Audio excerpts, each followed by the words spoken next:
champions.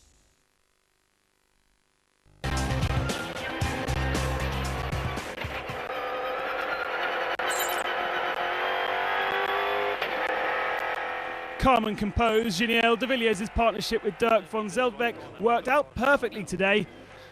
They have the experience to avoid navigational upsets, and they had the car to fight for victory. The South African eventually finished second on day 2.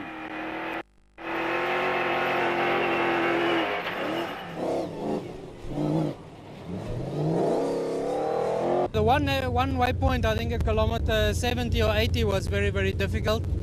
You know, we were looking for it and we went a little bit too far to the left, but we didn't lose too much time, but it was quite tricky. Stage was more difficult than I thought. Driving a BMW X3CC prepared by the X-Ray team, Orlando Terranova clinched another fine 4th position today. The Argentine is also now 4th overall, just 6 minutes adrift. And it was another solid day for the Mini boys as well. Leo Nowitzki finished in 5th position in the orange machine, while his teammate from Poland, Krzysztof Holowczyk, captured 8th. A nice solid performance behind the main man, the master of the team, Stefan Pederhansel. Monsieur Dakar proved once again why he has 10 titles under his belt. The Frenchman had a perfectly clean run. Avoiding the navigational problems, he eventually took his Mini to stage victory. His first this year, his 57th overall. Today was a little 250-kilometre special, but nice with some tunes. My co-driver Jean-Paul Cotre did some amazing work today. We did get lost once, but a lot less than others by the sounds of things. We immediately found the good track, so in terms of navigation, it's a really good start.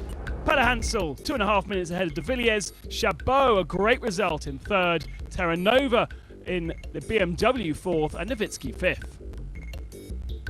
Overall, that means Pederhansel leads the rally ahead of de Villiers. Chabot is there in 3rd position.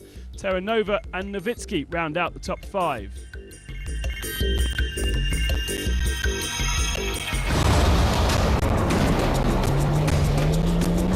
Coming next in the trucks, one man down and a big scalp to fall so early on.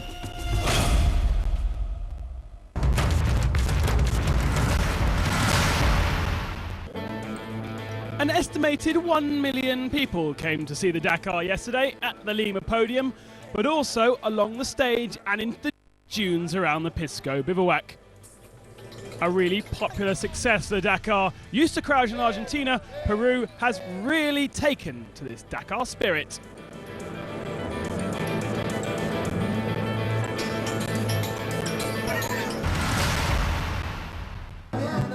Before the show in the dunes, thousands had gathered for scrutineering. 110,000 spectators paid a ticket to come and see the vehicles at the Pisco bivouac. All the money gathered from those days will be given to the Fey Algeria Foundation. Close to up to $200,000 destined to educate unfavoured populations in and around Lima. Had commissioned a 2-wheel drive buggy. It's a fresh car, but with old drivers. His teammate would be Carlos Sainz. Our strategy has to change. Off the track, the car is fantastic, but on the track, it's quite hard to drive, actually. We must change that strategy.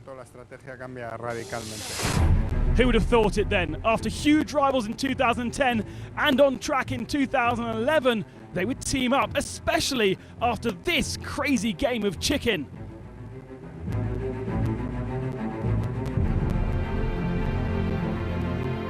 Everybody fight, you know, to win Dakar, but when we get out of the Dakars, we are really friends. The relationship is good. It's normal that there's a rivalry when there is the option to win, and we're in the same team. But here it's different. We'll try to collaborate to our maximum. One man who knows both drivers very well, having co-driven for Carlos Lucas Cruz navigated Nasser Al-Attiyah in 2012. What does he think of this new partnership? What matters is the time, and for the moment we have no reference. The image that they give before was this big battle and war, but they are like everyone else. When the watch starts and they put their helmets on, they get focused. Teammates are vital on the Dakar. They can help to keep the victory alive, and mistakes are costly. Remember Robbie and Nasser last year. So is this an arranged marriage or a partnership of true friends?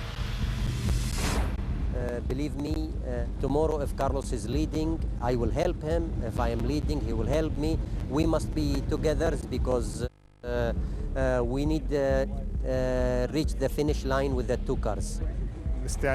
This year is unknown. We don't know where we are, we just hope to finish. Whether the race will take over the friendship, we'll just have to wait and see.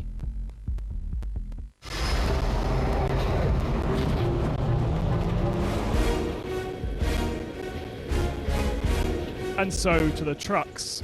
Runner-up of last year's event, Hans Stacey started the day in style. The 2007 Dakar winner was storming all the way to CP1, clocking the best time over his teammate De Roy. But then this. Kilometre 190, Hans Stacey's Dakar suffered a first serious blow.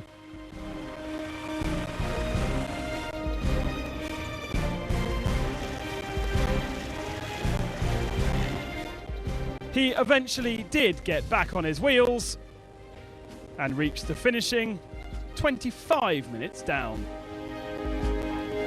Winner of the stage last year before crashing out, Alice Lopez claimed a fine second spot today. Looking good for the Czech driver, who hopes to be consistent all the way to Santiago, having changed from yellow to red. While his teammate and uncle Hans Stacey was stranded in the desert, Gerard De Roy powered all the way to his second consecutive win. He now has a comfortable lead overall.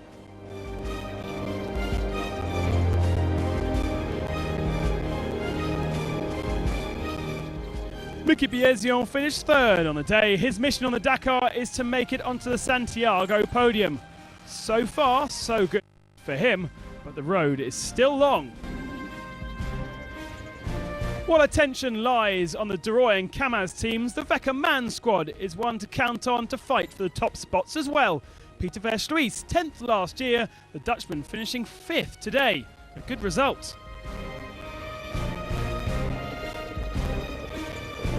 And not a good result, though, for the Kamaz team. Eduardo Nikolaev lost an extra 18 minutes on his main rival, Gerard De Roy.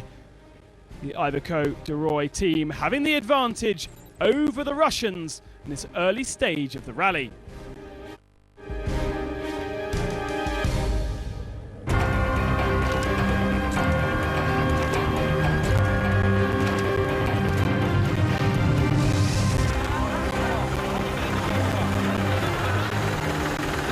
I could have never imagined how much it was going to mean to me. People warned me about it, you know, Ari, you must be careful, you know, it's so many traps waiting for you and it's very unpredictable, which is very true. In 1987, the official Peugeot team managed by Jean Todt showed up on the Dakar for the very first time in one of the 205 cars, 1981 WRC champion Ari Vatanen. When I went to Dakar, you must remember that it was my comeback event after my nearly fatal accident a year and a half earlier in Argentina. So for me, it was first of all when I stood at the start line of Dakar in '87 in January. I had to really pinch myself. Am I here? Am I still alive? Am I back in this sport I love, which is my life? And I wanted to show to people that I have learned something, that I can be wise and mature. And I drove slowly on the prologue, that my teammate Tseka Mehta overtook me in that little prologue, because I really drove like a grandman. The victory was a bonus, because the real victory was that I was back in life. My life had restarted after my very nearly fatal accident. And after the accident, I was in a psychose. I had all kind of terrible fears.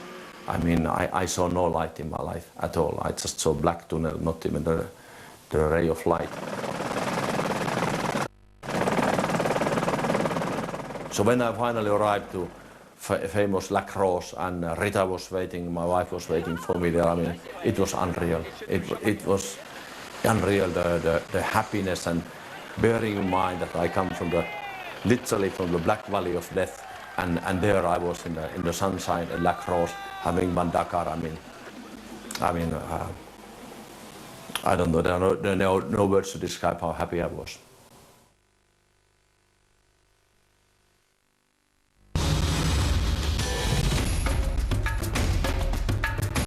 Tomorrow it only gets worse as the stage heads towards Nazca. Still plenty of huge dunes to contend with. Will the old master manage to conquer in the bikes? And what about Peder Hansel holding on to the lead in the cars? All this and more when the Dakar adventure continues.